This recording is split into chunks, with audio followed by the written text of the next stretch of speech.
Bom dia, professora. Meu nome é Jason, sou discente do curso de agronomia.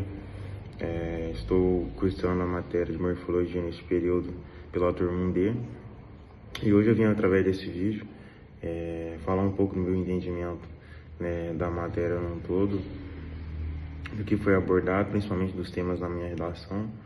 E eu vejo que a morfologia, primeiramente, ela agregou muito na minha formação acadêmica, porque a gente acaba que no dia a dia da gente, a gente encontra muitas plantas, a gente vai a campo, a gente faz visitas técnicas, porém a gente não consegue entender diretamente se não fazer um estudo profundo.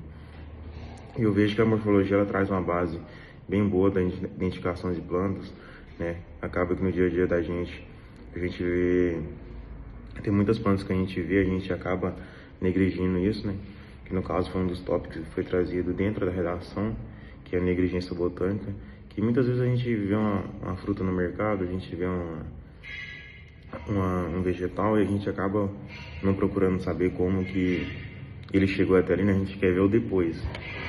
O que a gente vai fazer com ele, não o que fez ele chegar até ali, né? Quais foram os tratos, como que foi cultivada essa planta, de onde que aquela planta é predominante.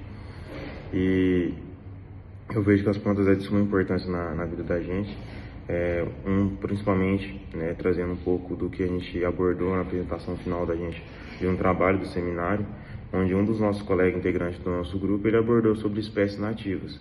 A gente trouxe a SAF, né, no grupo num todo. E ele preferiu, né, ele conversou com a gente, optou por falar um pouco, né, das plantas que são comuns na região dele, que no caso era do Pará, onde ele abordou um pouco de açaí e cupuaçu. Cupuaçu não, cacau. E que são plantas predominantes da região dele. Lá, né, ela é de suma importância econômica, eles, né, vivem disso. Ele falou até que são das commodities mais fortes lá, né? E eu vejo que a gente não tem tanto esse conhecimento.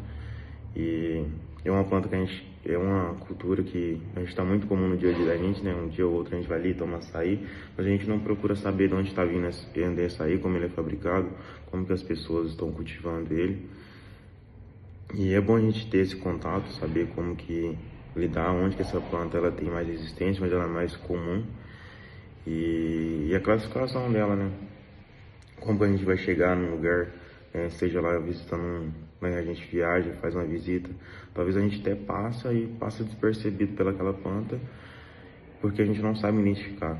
E isso que a morfologia traz pra gente, que é a gente aprender a identificar a planta, principalmente para um agrônomo que vai a campo, você entender de fato como que é realizada a classificação de plantas, você chegar e poder ver uma planta daninha, você saber diferenciar ela uma das outras, você pegar uma planta, você conseguir ver qual é a composição dela de raiz, sei lá, se é uma raiz pivotante, se é uma raiz fasciculada, se é um caule formado. Por exemplo, tem alho que é formado o caule dentro do bulbo, já tem planta que é formado lá em cima, juntamente com as folhas. Então, essa é a diferença que a gente tem que a morfologia traz pra gente aprender no dia a dia da gente. Também traz os códigos de nomenclatura, né? Que no caso são abordados lá, classificados, né, no caso, mundialmente, né? Eles trazem uma regra lá, o Código Internacional de Nomenclatura Botânica, onde são classificadas as espécies, normalmente são classificadas em gênero e espécie. Esses gêneros são classificados em itálico e normalmente eles fazem isso para evitar, né, que confundam algumas espécies, né, que haja confusão entre elas.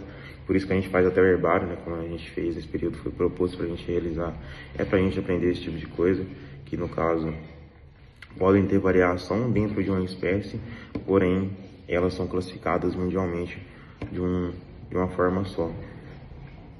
E como eu comentei do herbário, foi muito importante pra gente, porque você pega ali na prática para fazer, é outra coisa, você lida na prática para aprender, você pega uma planta, você começa a ter um olhar crítico para ela, para saber se isso se encaixa nisso, né, numa folha fasciculada, ou se a nervura dela faz parte dessa classificação.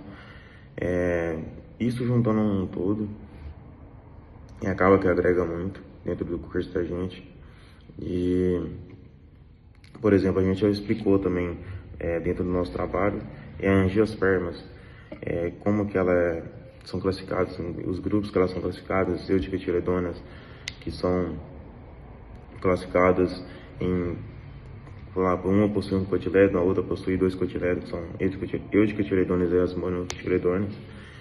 E também a importância delas, né?